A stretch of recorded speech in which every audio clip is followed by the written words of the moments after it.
the Jesus Revelation Symphony. This is a glimpse into the magnificent and beautiful life Jesus lived on our planet. Of all human knowledge, that which is of greatest value is to know the religious life of Jesus and how he lived it. Let your spirit soar as you hear Jesus' Revelation Symphony revealed anew through epical revelation, affirming that you are a son or daughter of God, our Father in heaven, and that all mortals are brothers and sisters. Through our becoming one with our divine spirits, we will be in harmony with each other, and through the fruits of the Spirit we bear, we can recreate the beautiful music of Jesus' symphony in our life in the 21st century.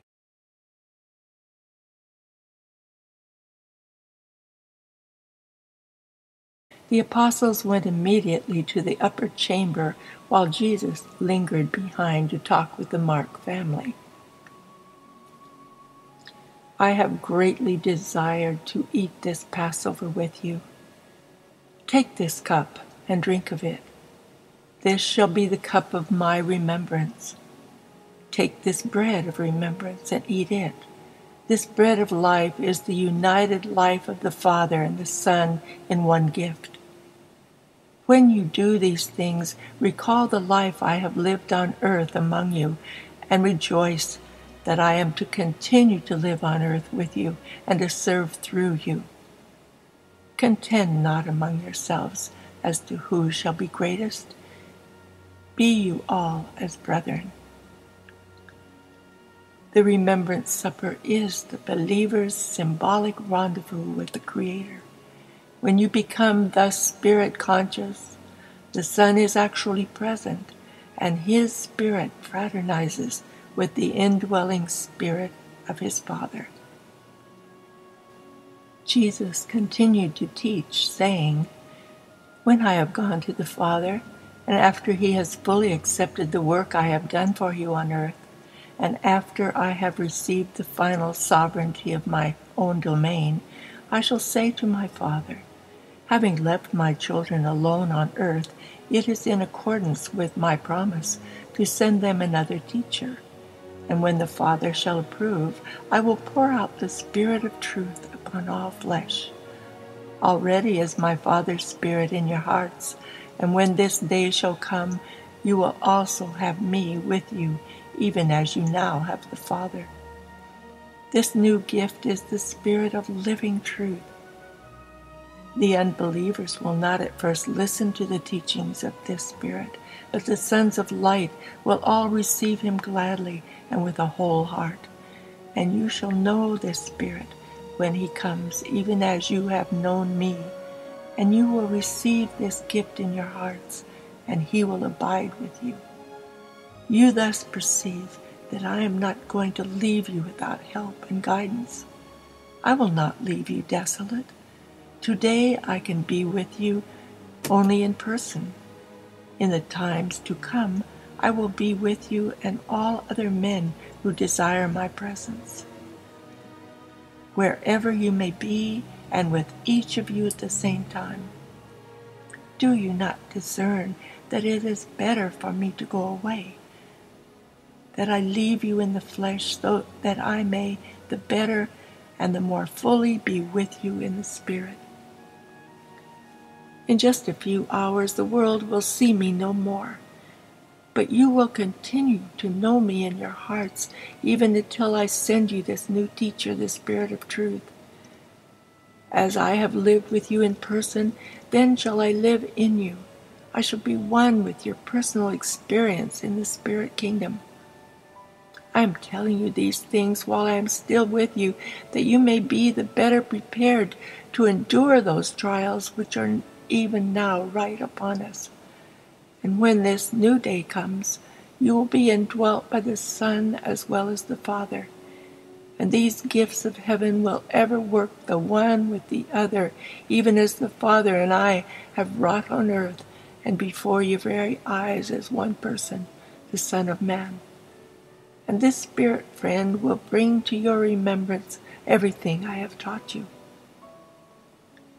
My little children, I am going away, going back to my Father.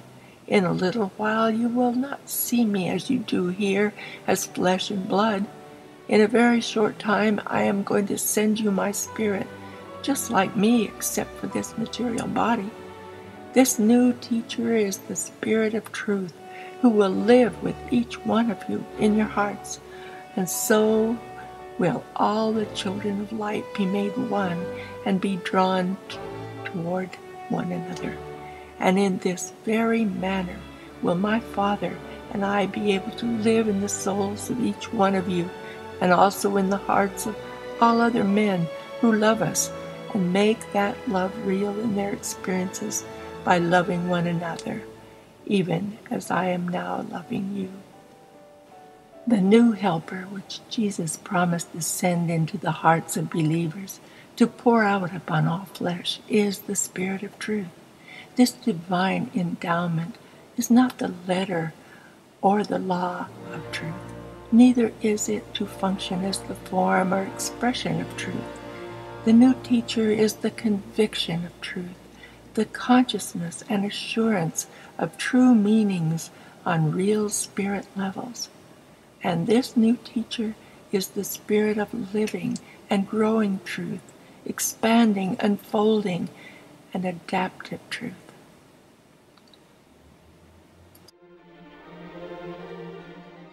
My Father, I came into this world to do your will, and so have I. I know that the hour has come to lay down this life in the flesh, and I do not shrink therefrom. But I would know that it is your will that I drink this cup. A mighty angel came down by his side, and speaking to him, touched him and strengthened him. Behold the man. Again I declare to you that I find no crime in him, and having scourged him, I would release him. But the crowd shouted with one accord, Crucify him. Jesus died royally as he had lived. He freely admitted his kingship and remained master of the situation throughout the tragic day. He went willingly to his death after he had provided for the safety of his chosen apostles. He started out to Golgotha, bearing his own crossbeam, and finished up his loving bestowal by handing over his spirit of mortal acquirement to the Paradise Father.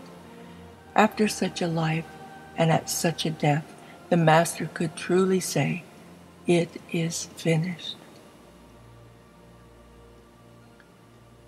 After Mary Magdalene had tarried in the doorway of the tomb for a few moments, she saw that Jesus' body was gone, and in its place only the grave clothes, and she uttered a cry of alarm and anguish. Looking to one side and observing a silent and motionless stranger, Mary rushed towards him and addressed him as if she thought he might be the caretaker of the garden. She said, "Where have you taken the Master? Where have you laid him? Tell us that we may go and get him." When the stranger did not answer Mary, she began to weep. Then spoke Jesus to them, saying, "Whom do you seek?" "We seek for Jesus." "Mary." And when she heard that word of well-known sympathy and affectionate greeting, she knew it was the voice of the Master, and she rushed to kneel at his feet while she exclaimed, "My Lord and my Master." Two brothers, Cleopas and Jacob, trudged along the road to Emmaus. They talked in great earnestness about Jesus, his teachings, work, and about the rumors that his tomb was empty and the women had talked to him. They argued and debated. Jesus came alongside them as they journeyed on. Jesus said, "What were the words you exchanged so earnestly as I came upon you?" Said Cleopas, Can it be that you sojourn in Jerusalem and know not the things which have recently happened? Cleopas gives a summary of what had happened, and Jesus said, When you tell me that it is about the teachings and work of this man, then may I enlighten you, since I am more than familiar with these teachings. And he taught them till they arrived home. They insisted that it was near nightfall and that he tarry with them. They sat down to eat and gave him the bread to bless. As he began to break and hand to them, their eyes were opened, and Cleopas recognized that their guest was the Master himself. And when he said, It is the Master, Jesus vanished from their sight. And then they said, No wonder our hearts burned within us as he spoke to us while we walked along the road and while he opened up to our understanding the Scriptures. They would not stop to eat. They had seen the Master. They rushed from the house, hastening back to Jerusalem to spread the good news of the risen Savior. About 9 that evening, these 2 excited brothers broke in upon the apostles to tell the news.